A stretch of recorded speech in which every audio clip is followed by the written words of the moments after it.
한 10kg 살이 찌면서 무릎도 아프고 몸이 슬슬 고장 나는 것 같거든요. 그게 또 이 영향이 있을까요? 비만은 사실 노화 속도를 빠르게 하는 요인이 될 수 있습니다. 그러니까 같은 60대인데도 뭐 어떤 분은 무릎도 튼튼하고 뭐 피부도 탱탱하고 우리가 보기에 뭐 50대처럼 그렇게 보이는 분이 있는가 하면 어떤 분은 막 여기저기 안 아픈 곳이 없고 뭐 주름도 많아서 오히려 더 나이가 들어 보이는 뭐 70대처럼 보인다거나 그런 경우도 있죠. 이게 바로 겉으로 보이는 나이, 그러니까 생물학적 나이의 차이인데요. 살이 찔수록 생물학적 나이가 많아질 수 있습니다. 아, 비만이 만병의 근원이라는 말은 익히 들었지만 빨리 늙게 만든다는 게 이게 충격입니다. 이 안타깝지만 사실입니다. 이 비만이 지방세포의 빠른 노화를 유도한다는 연구들도 있는데요. 문제는 그 노화된 지방세포가 염증 반응을 일으키고 인슐린 저항성을 높여서 당뇨, 고지혈증 같은 대사질환을 유발할 수 있다는 겁니다. 또한 지방이 많아지면 혈관도 빨리 늙게 되는데요. 즉 고혈압, 심장병 같은 질환이 빨리 찾아올 수 있는 거죠. 질문 있는데요. 제가 남편보다 4살 어린데 저는 살찌고 남편은 날씬하거든요. 제가 남편보다 생물학적 나이가 많을 수도 있는 건가요? 네, 물론 노화에 이제 영향을 주는 다양한 요인들이 있지만 그럴 가능성도 있습니다.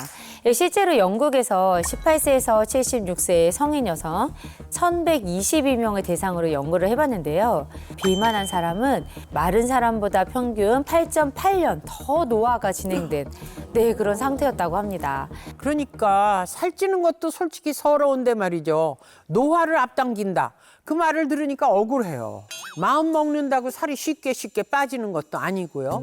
근데 다이어트가 왜 이렇게 번번이 실패하게 되는 걸까요? 이 사실 살을 어느 정도까지 빼는 데는 그래도 성공하는 분들이 꽤 있거든요. 근데 진짜 어려운 건 그 체중을 오랫동안 유지하는 거예요.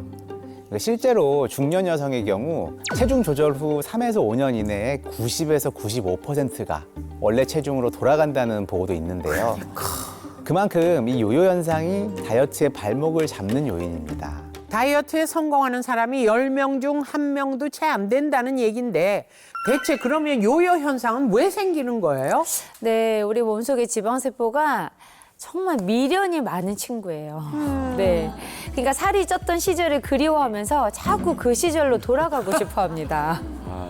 특히 이제 다이어트를 할 때 굶거나 또 식사량을 줄이면서 살을 빼게 되잖아요. 그러면 지방세포가 이 상황을 위기 상태로 인식을 하게 됩니다.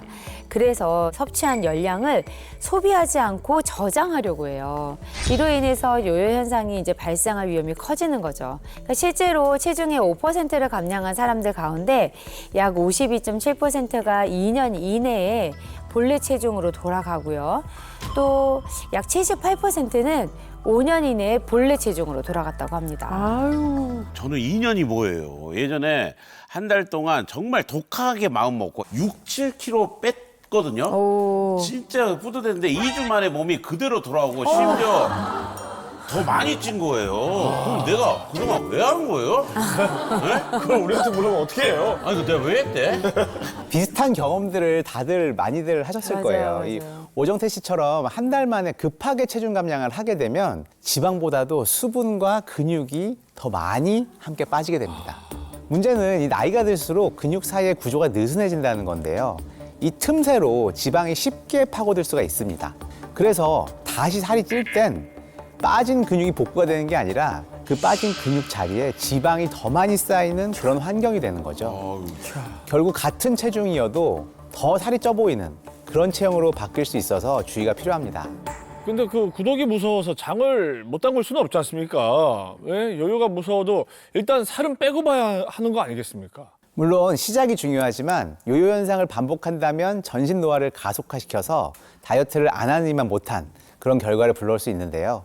요요 현상으로 인해 혈당과 혈압이 들쭉날쭉하면 협심증, 심장마비, 뇌졸중은 물론 심한 경우 치매의 위험도 증가할 수 있습니다. 네, 근데 이뿐만이 아닙니다. 이 40세 이상의 국내의 성인 남녀 26만 명을 대상으로 조사를 했는데 체중 변화가 심할수록 사망 위험이 높은 것으로 나타났어요.